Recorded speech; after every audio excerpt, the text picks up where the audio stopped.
Student welcome back to my channel Samrat academy. Student आज की इस वीडियो में आप लोगों को बताने वाला कि हिंदी में पास होने का ट्रिक। मेरे प्यारों, अगर आप हिंदी का पेपर देने गए हो और हिंदी के पेपर में अगर आप लोगों को कुछ भी नहीं आ रहा तो हिंदी के पेपर को आप कैसे पास करोगे। मेरे प्यारों, बिना पढ़े बिना याद किए केवल व केवल ट्रिक से आप लोगों को मेरे प्यारों इस वीडियो में बताऊंगा कि किसी भी हिंदी के पेपर को आप कैसे पास करोगे।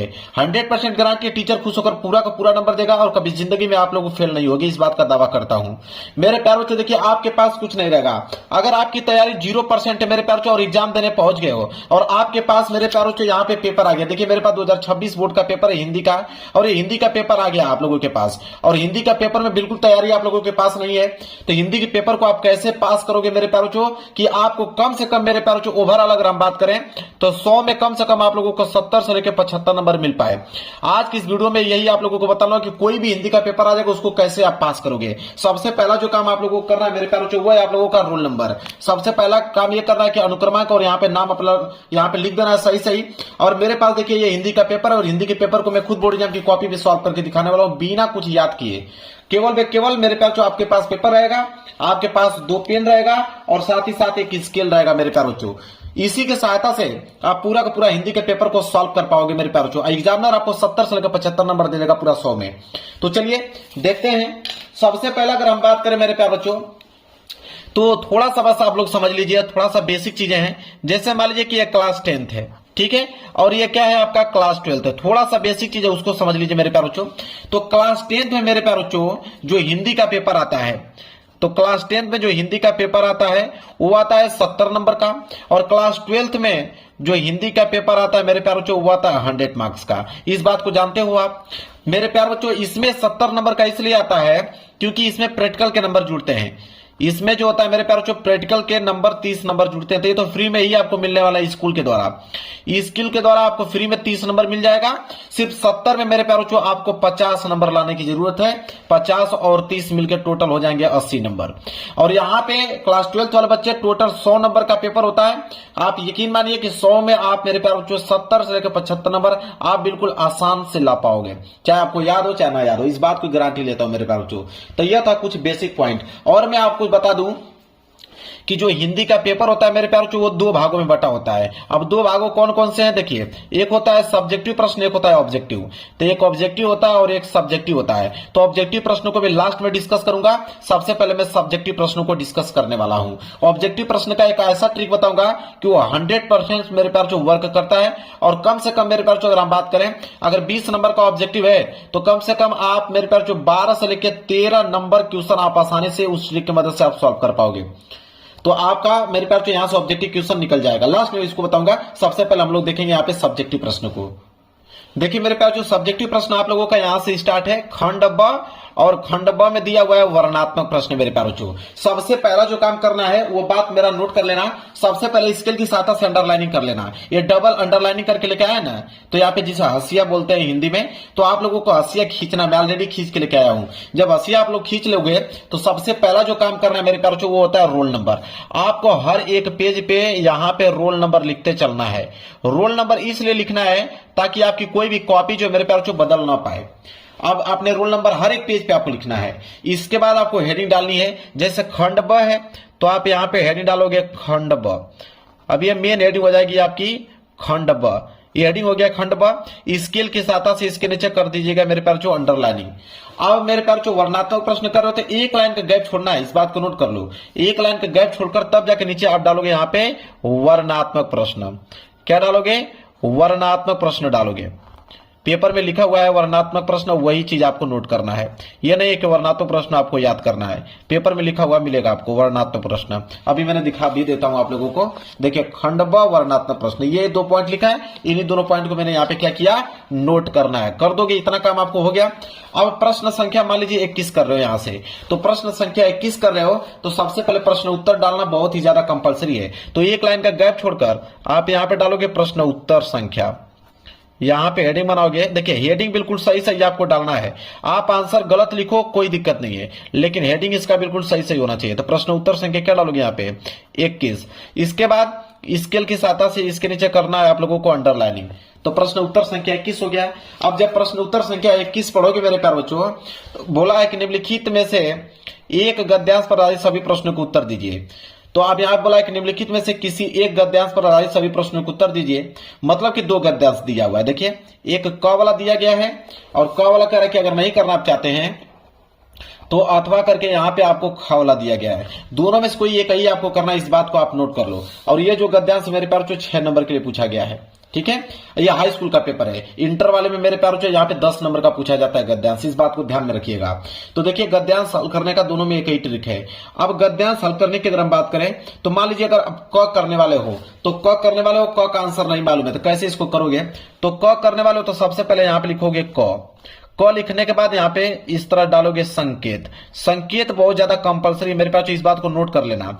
संकेत ऐसे डालना है और स्केल की सहायता से इसके नीचे क्या कर देना आप लोगों को, अंडरलाइनिंग। संकेत कैसे लिखा जाता है उसको समझिए। संकेत तो आप पेपर में सही लिख डालोगे। जैसे देखिए यहाँ बोला है ना, विश्वास पात्र मित्र, तो शुरू का यहां तक लाइन उठा लीजिए कि विश्वास पात्र मित्र से, इसके बाद डैश डैश करते जाना है। लास्ट की लाइन आपको लिखना है कि सहायता देंगे। यह होता है संकेत लिखने का तरीका। तो चलिए नोट करते हैं क्या था, विश्वास पात्र, तो आप लिखेंगे कि विश्वास पात्र। देखिए मेरे पास जो ट्रिक आपको बता रहा हूं, बिल्कुल याद करने की कोई भी प्रश्न जरूरत नहीं। अगर आपको नहीं याद है तो आप ये ट्रिक अपनाना, बिल्कुल पास हो क्या होगे। तो विश्वास पात्र मित्र, यहां पे लिखोगे मित्र से। अब इसके बाद क्या करोगे, डैश डैश करते जाओगे और लास्ट की लाइन क्या था, और लास्ट की लाइन था सहायता देंगे। तो यहां पे डालोगे सहायता देंगे, सहायता देंगे, यहां पे डाल दीजिए खड़ी पाई। क्लियर है, ये हो गया संकेत। इतना काम तो पेपर में से ही कर दोगे। इसके बाद नीचे आप प्रश्न पढ़ोगे कि प्रश्न कौन सा दिया हुआ है। देखिए 3 प्रश्न है और इंटर में 5 प्रश्न होते हैं। 2-2 नंबर के हिसाब से 10 नंबर वहां मिलते हैं, यहाँ पे 3 प्रश्न है तो 2-2 नंबर के हिसाब से 6 नंबर मिलेंगे।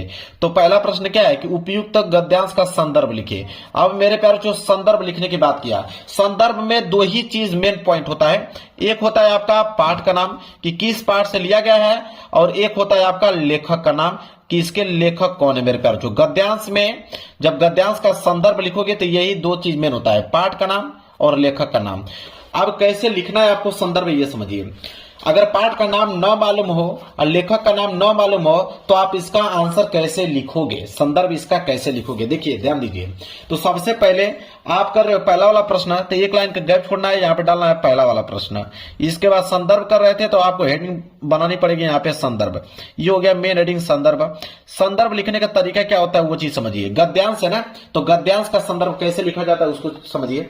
सबसे पहले लिखना है कि प्रस्तुत, क्या लिखोगे कि प्रस्तुत। अब गद्यांश है तो गद्यांश लिखोगे, पद्यांश रहता तो पद्यांश लिखते हैं, तो गद्यांश है तो लिखोगे कि प्रस्तुत गद्यांश। यहां पर लिखोगे कि प्रस्तुत गद्यांश हमारी पाठ्य पुस्तक, प्रस्तुत गद्यांश हमारी पाठ्य पुस्तक, हमारी पाठ्य पुस्तक, प्रस्तुत गद्यांश हमारी पाठ्य पुस्तक। अब हिंदी है, हिंदी से तो लिया गया है तो लिखोगे प्रस्तुत गद्यांश हमारी पाठ्य पुस्तक। अब सिंगल इन्वर्टेड कामा के अंदर आपको ब्लैक पेन से लिखना है हिंदी, इसके बाद क्लोज कर देना इस तरह हिंदी कि प्रस्तुत गद्यांश हमारी पाठ्य पुस्तक हिंदी के। अब यह आपका गद्यांश है तो लिखोगे गद्यखंड, हिंदी के गद्यखंड में संकलित, हिंदी के गद्यखंड में संकलित। अब यहां पे चैप्टर का नाम लिखना है, संकलित चैप्टर का नाम लिखना है। जब इस गद्यांश को आप पढ़ोगे, कह रहा है कि विश्वास पात्र मित्र। अब मित्र समझ में आ गया, मित्र देखते ही आप समझ में, दिमाग में आपका आ गया कि मित्रता चैप्टर से लिया गया है। ठीक है, मित्रता चैप्टर से लिया गया, आपके दिमाग में आएगा।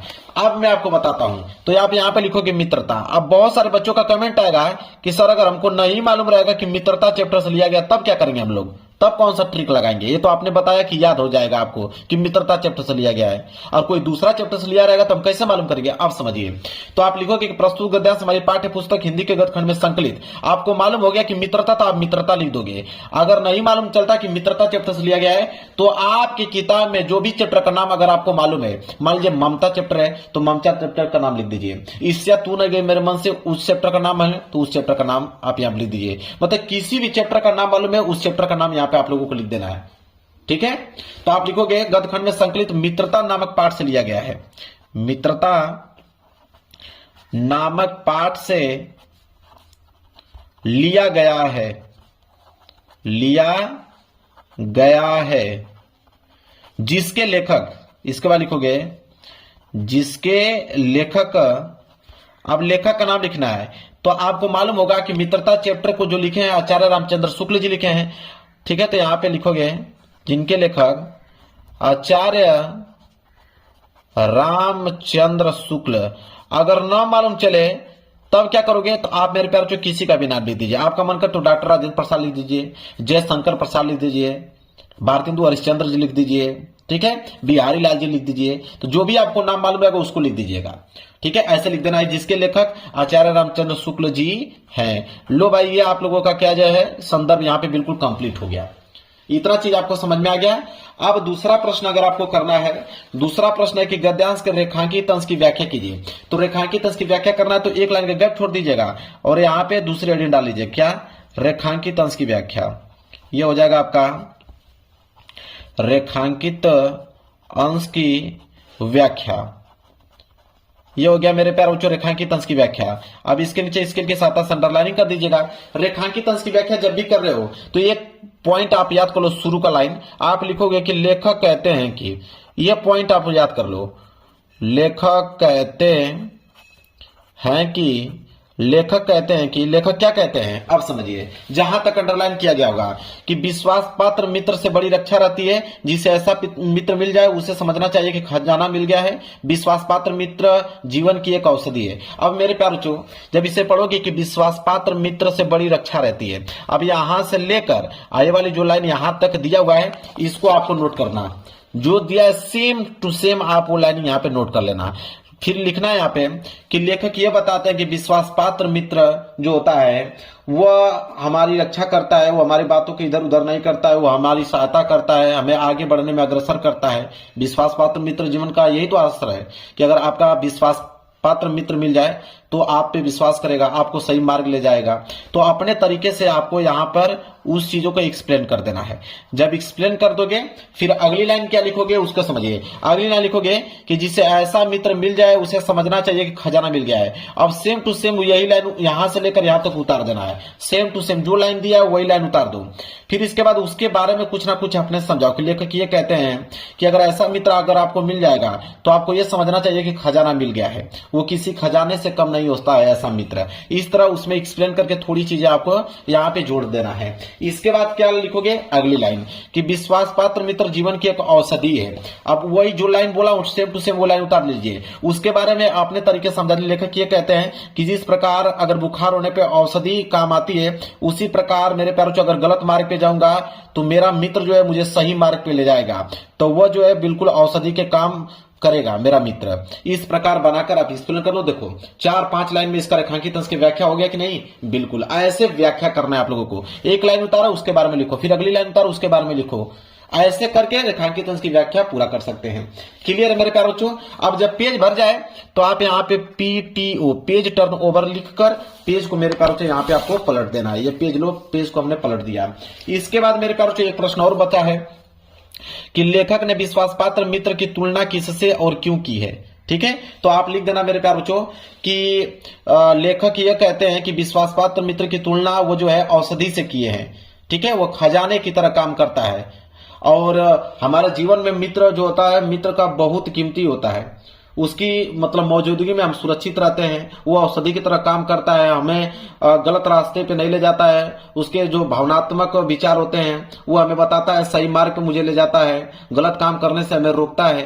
बस ये चीजें तो हैं, बस उसमें जोड़ते जाइए, कुछ ना कुछ करते जाइए। तो ये भी आंसर जो तीसरा है यहाँ पे, जब तीसरा यहाँ पे डालोगे तो इसका भी आंसर बनाकर आप लोगों को जोड़कर किसी न किसी तरह पूरा कर देना, क्वेश्चन को छोड़ना नहीं है। जब ये क्वेश्चन कंप्लीट हो जाएगा, लो भाई आपका गद्यांश जो है बिल्कुल कंप्लीट हो जाएगा। क्लियर है। इसी तरह मेरे प्यारे बच्चों क्या है, यही ट्रिक से आपको पद्यांश भी करना है। ये जो पद्यांश आएगा प्रश्न संख्या 22, तो पद्यांश में सेम टू सेम यही ट्रिक लगाना है। इसमें भी सबसे पहले संकेत आप लोग लिख दीजिएगा, फिर संदर्भ है, संदर्भ मैंने ट्रिक बता दिया, व्याख्या का भी मैंने ट्रिक बता दिया है, जो लास्ट प्रश्न है जो पूछा है उसका भी मैंने ट्रिक बता दिया। तो आपका गद्यांश और पद्यांश सेम इसी ट्रिक पे मेरे प्यारे बच्चों आप लोगों का काम करेगा। इसके बाद आएगा प्रश्न संख्या 23। प्रश्न संख्या 23 जो है वो बोला है कि निम्नलिखित में से संस्कृत का गद्यांश, अगर संस्कृत के गद्यांश का ट्रिक बता दूंगा तो आप संस्कृत के पद्यांश का भी आप इस क्वेश्चन को आंसर कर पाओगे। तो एक ट्रिक समझ जाओगे गद्यांश का, तो सेम उसी ट्रिक पे पद्यांश भी सॉल्व हो जाता है। तो चलिए मैं संस्कृत का गद्यांश का ट्रिक बता देता हूं कि अगर संस्कृत का गद्यांश अगर पूछे तो उसका कैसे हल करोगे। जैसे बोला यहाँ पे कि संस्कृत गद्यांश का संदर्भ सहित हिंदी में अनुवाद कीजिए। इसका संदर्भ लिखना होता है और हिंदी अनुवाद लिखना होता है। इसमें भी दो है, एक क वाला है, एक आपका ख वाला है, अथवा करके। तो चलिए प्रश्न संख्या 23 है।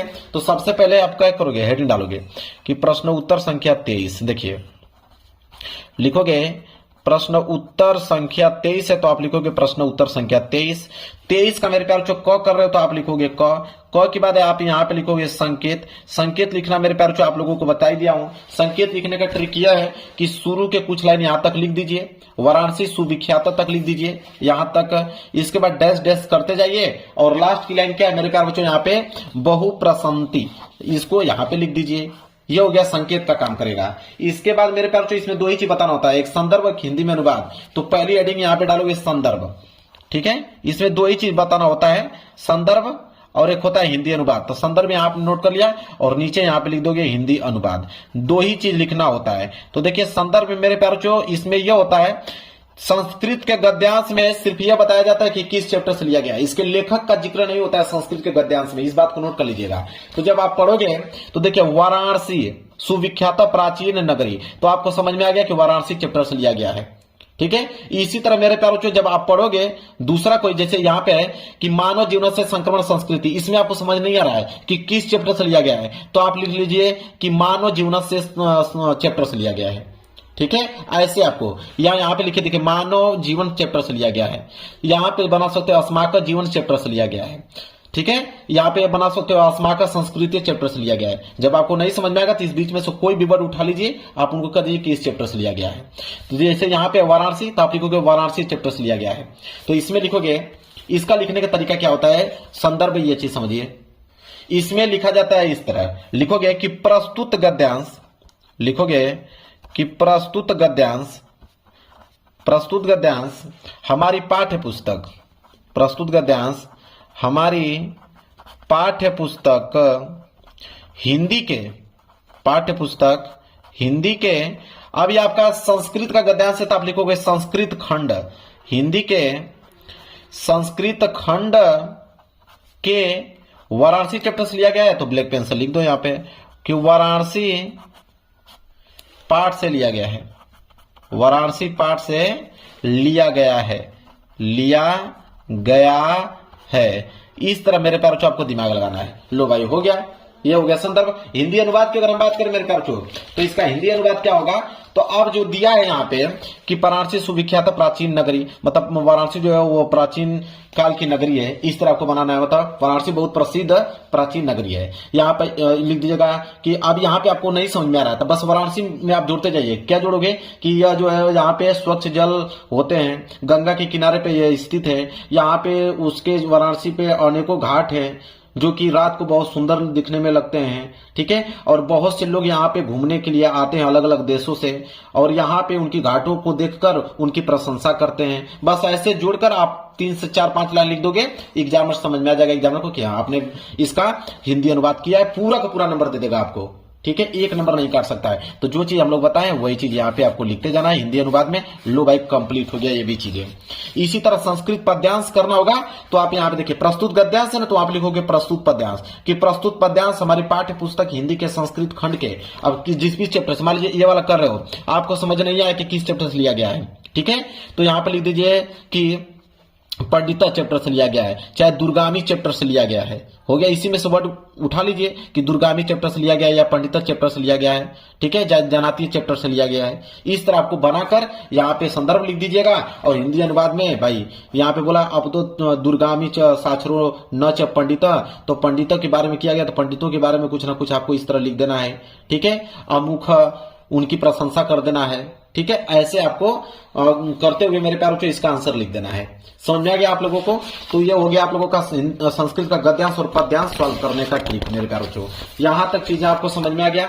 अब मैं आपको बताऊंगा यहाँ पे जीवन परिचय, ठीक है। तो आपको एक लेखक का जीवन परिचय का ट्रिक अगर मैं बता देता हूं तो उसी पे मेरे प्यारों आप कभी का भी जीवन परिचय का ट्रिक आप लोग यहाँ पे बना लीजिएगा। तो चलिए मैं बता देता हूँ एक ट्रिक कि लेखक का जीवन परिचय अगर आपको याद ना हो तो कैसे आप लिखोगे।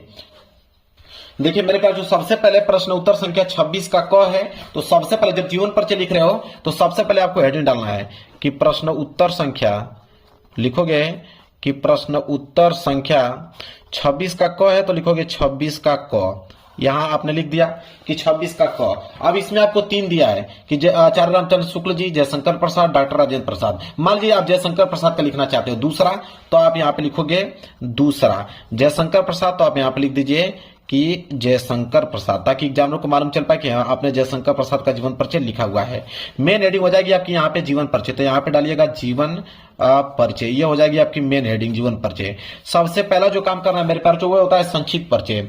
अगर आपको संक्षिप्त परिचय याद है मेरे प्यारे बच्चों, इसके बाद तो कोई भी दुनिया का जीवन परिचय लिख दोगे। अब संक्षिप्त परिचय में होता क्या है, संक्षिप्त परिचय में आपको लिखना क्या है, नाम।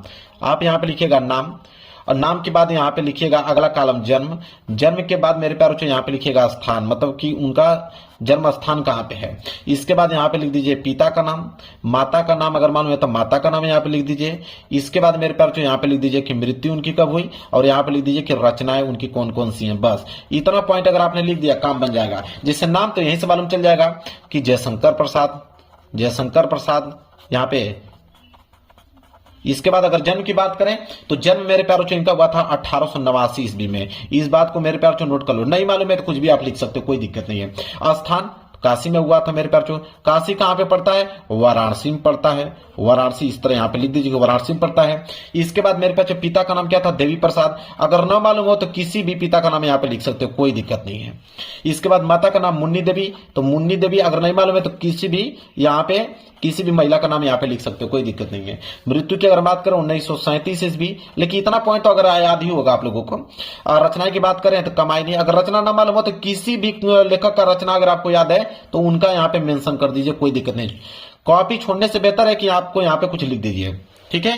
कमायनी लहर झरना, क्लियर है। ये हो गया मेरे प्यारे बच्चों यहाँ पे संक्षिप्त परिचय। इतना पॉइंट अगर आपको मालूम है, बस इतना ही, तो पूरा का पूरा जीवन परिचय लिख दोगे। कैसे, सुनो मैं बना रहा हूं यहाँ पे, लिखेंगे पहली लाइन, सुनिए ध्यान से कि जयशंकर प्रसाद का जन्म सन 1889 ईस्वी में काशी के वाराणसी नामक स्थान पर हुआ था। इनके पिता का नाम देवी प्रसाद तथा माता का नाम मुन्नी देवी था। इतना पॉइंट आपने लिख दिया। बीच में आप थोड़ा लिख दीजिएगा कि यहाँ पे इस तरह लिख सकते हैं कि बचपन में ही पिता की मृत्यु हो जाने के कारण जयशंकर प्रसाद जो है घर पर ही उन्होंने हिंदी, संस्कृत, फारसी, उर्दू भाषा का गहन अध्ययन किया, और इनका जीवन बहुत संघर्षशील था, क्योंकि बचपन में पिता की मृत्यु हो जाने के बाद मतलब उनका जीवन संघर्षशील था। अल्प अवस्था में ही क्षय रोग के कारण, मतलब किसी रोग का नाम यहाँ पे लिख दीजिएगा कि क्षय रोग के कारण उनकी मृत्यु हो गई सन 1937 ईस्वी में। उनकी रचनाएं कमायनी लहर झरना है। लो भाई, जो चीज बताया हूं ना, अगर उतना पॉइंट लिखोगे ना तो पूरा का पूरा पेज ही भर जाएगा। जो चीज अभी बोला हूं मैं, जब उसको अपने भाषा में लिखोगे तो पूरा का पूरा पेज ही भर जाएगा। यह होता है मेरे प्यारे बच्चों किसी का जीवन परिचय लिखने का तरीका मेरे प्यारे बच्चों। चलिए मेरे प्यारे बच्चों अब हम बात कर लेते हैं। यहाँ पे आता है कि अपनी पाठ्य पुस्तक में से कंठस्थ कोई एक श्लोक लिखिए जो इस प्रश्न पत्र में न आया हो। श्लोक लिखने के बाद क्या है मेरे प्यारे बच्चों कि कोई एक श्लोक लिखिए। देखिए श्लोक लिखने के लिए जब भी आ जाए 2 नंबर के लिए आता है तो श्लोक में कौन सा दिमाग लगाओगे ये चीज बताता हूं। देखिए श्लोक लिखने के लिए अभी हमने आप लोगों को संस्कृत का गद्यांश और पद्यांश पढ़ाया था। आपको मालूम होगा इधर हमने दिखा कि संस्कृत का गद्यांश था और पद्यांश। देखिए यह है ना संस्कृत का गद्यांश और पद्यांश। श्लोक जो लिखना होता है मेरे प्यारे बच्चों 2 लाइन का अगर श्लोक लिख दोगे तो बहुत है। तो देखिए बीच में से जैसे यहाँ पे फुल स्टॉप, यहां से लेकर यहां तक देखिए ये हो जाएगी पहली लाइन, यहाँ पे सेम टू सेम उतार दीजिएगा। फिर यहां से लेकर नीचे से लेकर यहां तक, उसके नीचे यह दूसरी लाइन हो जाएगा। बस लो भाई ये श्लोक आप लोगों का कंप्लीट हो जाएगा, ठीक है। और एग्जामिनर को मालूम भी नहीं चलेगा कि आपने सही लिखा या गलत, उसको लगेगा कि संस्कृत में आपने यहाँ पे कोई ना कोई श्लोक लिखा हुआ है, वो नंबर आप लोगों को मेरे प्यार को दे देगा। तो यहाँ श्लोक के बारे में भी यहाँ पे मालूम चल गया। और यहाँ पे आता है कि संस्कृत का प्रश्न उत्तर लिखने के लिए 1, 2, 3, 4 में से किन्हीं 2 ही प्रश्नों को उत्तर देना होता है। मान लीजिए कुत्र मरणम मंगलम भवती, ठीक है, यहाँ पे दिया है और इसका आप लोगों को मेरे प्यारों को आंसर लिखना है, ठीक है। वो भी संस्कृत में ही इसका जवाब देना है, इस बात को ध्यान रखें, इसको संस्कृत में ही जवाब देना है। तो मान लीजिए यहाँ पे दिया है ना कि कुत्र मंगलम मरणम मंगलम भवती, अब इसका आपको आंसर लिखना है। अब कौन सा दिमाग लगाओगे आंसर लिखते समय, अब मेरे प्यारों से आ जाओगे यहीं पे, ठीक है। अब ये दिया है ना कि वाराणसी सुविख्यात प्राचीन नगरी, ये जो दिया है इसी को आप लिख दो, ये आंसर का काम करेगा मेरे प्यारे बच्चों। इसी तरह अगर आपको ये लिखना है अस्माक संस्कृत क नियम, तो अब मेरे प्यारे बच्चों आप लिख दोगे यहाँ पे कि मानव जीवन से संक्रमण संस्कृति है। लो भाई, आंसर हो गया कंप्लीट। दो प्रश्न, दोनों प्रश्नों का आंसर इसी में से मैंने देख के लिख दिया। अब यहाँ पे आपको नंबर पूरे के पूरे मिल जाएंगे। इसके बाद मेरे प्यार बच्चों आता है यहाँ पे निबंध लिखने के लिए। तो निबंध जब भी लिख रहे हो मेरे प्यार बच्चों, चाहे वो विज्ञान वरदान या विस्तार पे लिख रहे हो, चाहे इनमें से किसी पे भी लिख रहे हो, निबंध लिखते समय आप ध्यान दें कि 150 लेके 200 शब्दों में लिखना है। 7 नंबर के लिए निबंध आता है, ठीक है। अब मेरे प्यार, और इंटर में 9 नंबर के लिए निबंध आता है। तो इस बात को ध्यान दें कि जब निबंध लिखने जा रहे हो तो कम से कम निबंध में मेरे प्यार 5 से लेके 7 हेडिंग होनी चाहिए। इस बात को नोट कर लो। चाहे वो हेडिंग किसी तरह बनाओ, वो आप पे निर्भर करता है, लेकिन 5 से लेके 7 हेडिंग आपको बनाना है। लेकिन इसमें से 2 हेडिंग सबसे इंपॉर्टेंट है। जो पहली हेडिंग होनी चाहिए, वो पहली हेडिंग होनी चाहिए प्रस्तावना का। पहली हेडिंग प्रस्तावना आपको डालना है। इसमें कुछ भी लिखो, कोई दिक्कत नहीं है, लेकिन हेडिंग आपकी प्रस्तावना होनी चाहिए। और लास्ट हेडिंग आपका उपसंहार होना चाहिए। हेडिंग में ये 2 हेडिंग आपको चेंज नहीं करना है। शुरू का प्रस्तावना, लास्ट की हेडिंग उपसंहार, बीच में बाकी 5-7 हेडिंग वह निबंध के अनुसार बना लीजिएगा। और उसमें जो चीज भी लिखे कोई दिक्कत नहीं है बनाकर, ठीक है। समझ में आ गया निबंध लिखने का तरीका आप लोगों को। इसके बाद आता है पत्र लेखन लिखने के लिए मेरे प्यारे बच्चों, ठीक है, कि पत्र लेखन कैसे। पत्र लेखन तो सबसे आसान होता है, अपनी भाषा में लिखना होता है। जैसे मान लीजिए ये वाला प्रश्न है कि अपने जन्मदिन पर मित्र द्वारा भेजे गए उपहार के लिए मित्र को धन्यवाद पत्र लिखिए। कितना सिंपल है, कैसे लिखो, बस इसका स्ट्रक्चर समझ लीजिए। तो जब भी मेरे प्यारे बच्चों आप यहाँ पे पत्र लिख रहे हो, तो सबसे पहले यहाँ पे लिखोगे मेरे प्यारे बच्चों एड्रेस। सबसे पहले आप एड्रेस लिखोगे। एड्रेस का मतलब पता। तो आप पता तो मालूम है सबको, ग्राम, पोस्ट, ठीक है, डिस्ट्रिक्ट, ये सारी चीजें आप नाम लिख दोगे। इसके बाद आप लिखोगे दिनांक। दिनांक यहाँ पे मेंशन कर देना है। इसके बाद किसको लिख रहे हो, पिता का लिख रहे हो तो यहाँ पे प्रिय पिताजी लिखना है। फ्रेंड का लिख रहे हो, फ्रेंड का जो भी नाम होगा राहुल, तो प्रिय राहुल, ठीक है। यहाँ पे जिसको भी लिख रहे हो यहाँ पे लिख देना है। फिर यहाँ पे लिखना है सप्रेम नमस्कार। सप्रेम नमस्कार मतलब मेरा नमस्कार आपको है। इसको कमा लगा दीजिए। इसके बाद यहां से लिखना चालू कर दीजिए। सबसे लाइन पहला ये आपको लिखना है कि मैं यहां कुशल से हूं, चाहे मैं यहां अच्छा हूं, आप बताएं आप कैसे हैं, ठीक है। तो देखिए जन्मदिन पे लिखना है तो आप कुछ भी लिख सकते हो कि मैं यहां कुशल से हूं और तुम्हारी कुशलता की कामना करता हूं। तुम मेरे जन्मदिन पर एक ऐसा गिफ्ट भेजे जो मेरे लिए बहुत पसंदीदा था। और कल मेरे नाम से एक पार्सल आया, तो मैंने पार्सल खोला तो देखा तो उसमें एक किताब आई थी, ठीक है, जो कि तुमने मेरे जन्मदिन पर भेजी थी। वो किताब बहुत अच्छी थी, मैंने उसमें बहुत सारी कहानियां दी थी। मैंने कहानी को पढ़ा, कहानी बहुत अच्छी लगी और माता पिता और भाई बहनों को भी कहानी पढ़ाया। और इस कहानी को पढ़कर वो तुम्हारी इस गिफ्ट की तारीफ की, ठीक है। और दुआ करता हूं कि तुम अच्छे होगी, अपनी पढ़ाई अच्छे से कर रही होगी। बुखार होने के कारण तुम मेरे जन्मदिन पे नहीं आई, लेकिन तुमने बहुत प्यारा सा गिफ्ट भेजा। आशा करता हूं कि तुम अच्छी हो जाओगी और अपनी पढ़ाई पूरी करोगी। तुम्हारा पढ़ाई में बहुत अच्छा मन लगता था, इसलिए तुम अच्छे से पढ़ाई करो और कोई ना कोई आप जॉब ले लो, ठीक है। इस तरह आप लोगों को करना है। और मैं तुम्हें धन्यवाद पत्र देती हूं और आशा करता हूं कि मैं तुमसे जल्द ही मिलने आऊंगा। जो भी चीजें हैं जो आपके मन में चल रहा हो उनको एक्सप्लेन करना चाहते हो, धन्यवाद देना चाहते हो, जो भी चीजें किस चीज में वो अच्छी थी वो लड़की, उसकी तारीफ करते हुए आपको यहाँ पे पूरा कर देना है। इतना काम आपको कर देना मेरे प्यारे बच्चों। और लास्ट में लिख देना कि अगर फ्रेंड को लिख रहे हो तो लिख देना कि तुम्हारी सहेली, अगर दोस्त है तो तुम्हारा दोस्त, पिता का लिख रहे हो तो तुम आपका यहाँ पे पुत्र, इस तरह लिख देना। और नाम में यहाँ पे क ख ग लिख दीजिएगा, बस। लो भाई हो गया। मतलब कि पत्र लिखना बिल्कुल आसान होता है, बस आपको पता, दिनांक और यहाँ पे नमस्कार। बाकी बीच में जो लिखना होता है वो तो तारीफ ही करनी होती है, उनका हालचाल लेना होता है, उनके माता पिता का हालचाल लेना होता है, उनके लड़कों का हालचाल लेना होता है। यही चीज तो बीच में होता है, किसके बारे में लिख रहे हो, कंडीशन के बारे में वहां पे व्यक्त करना होता है। और लास्ट में ये वाली लाइन, इसी को देखकर एग्जामिनर नंबर देता है। एग्जामिनर के पास टाइम थोड़ी रहता है कि पूरा एक एक वर्ड आपका पढ़ेगा। वो आपका एक बार स्ट्रक्चर देखा, आपने सही लिखा है, नंबर तुरंत आपको देके हटा देगा। समझ में आ गया आप लोगों को मेरे प्यारे बच्चों? यह काम आप लोगों को करना है। क्लियर है? चलिए इसके बाद मेरे प्यारे बच्चों अब हम बात करेंगे ऑब्जेक्टिव प्रश्न को लेकर। मैंने जरूर जिक्र किया था कि ऑब्जेक्टिव प्रश्न लास्ट में बताऊंगा आपको। तो देखिए ऑब्जेक्टिव प्रश्न का अगर हम ट्रिक बात करें तो उसमें 4 ऑप्शन होते हैं, A B C D, 4 option होते हैं। अब मेरे प्यारे बच्चों ध्यान दें आप, अगर पहला नियम यह कहता है कि अगर चारों ऑप्शनों में से अगर एक ऑप्शन आ जाए कि इनमें से सभी, तो आपको मेरे प्यार जो उस वाले ऑप्शन पे क्लिक करना है। दूसरा नियम ये कहता है कि इनमें से कोई नहीं, और चारों ऑप्शन में से कोई एक ऑप्शन ये दिखे आपको कि इनमें से कोई नहीं, तो आपको उस वाले ऑप्शन पे क्लिक करना है। इसके बाद अगर आ जाए कोई ऑप्शन कि ए और बी दोनों, ए और बी दोनों, तो आपको उस वाले ऑप्शन पे मेरे तरफ से क्लिक करना है। चौथा नियम यह कहता है कि अगर ए बी सी डी चारों ऑप्शन ही अलग अलग हो जाए तब क्या करोगे। तो जब चारों ऑप्शन अलग अलग हो जाए, इन तीनों में से कोई ऑप्शन ना आए, चारों ऑप्शन ही अलग अलग हो, तब क्या करोगे। तो उसमें मेरे प्यारों ए तथा सी, मतलब जब भी आपको लो, मतलब ये होता है ना तुक्का लगाना, जिसे बोलते हैं हम लोग हिंदी में कि तुक्का लगाकर चले आओ, कोई ना कोई सही हो जाएगा। तो तुक्का अगर लगाने की बात आया तो आप चाहे ए पे लगाएंगे चाहे सी पे लगाएंगे। ए और सी दोनों में से कोई एक पे लगाएंगे, 90% ए और सी वाला ऑप्शन सही होता है। तो इनमें से कोई आएगा तो ये वाला कर देना, और ना समझ में आए तो या तो ए पे लगा दीजिएगा या तो सी पे उसको रंग के चले आना है। यह है ऑब्जेक्टिव प्रश्न का एक बेसिक सा मेरे प्यारों ट्रिक है। इस ट्रिक की मदद से आप 20 में से कम मेरे पे 12 से लेकर 13 क्वेश्चन आप आसानी से सॉल्व कर पाओगे। माइनस मार्किंग तो होता नहीं है, बस आपको सारे के सारे प्रश्नों का जवाब देना है। इस बात को ध्यान रखिएगा, कोई भी प्रश्न छोड़ के नहीं आना है।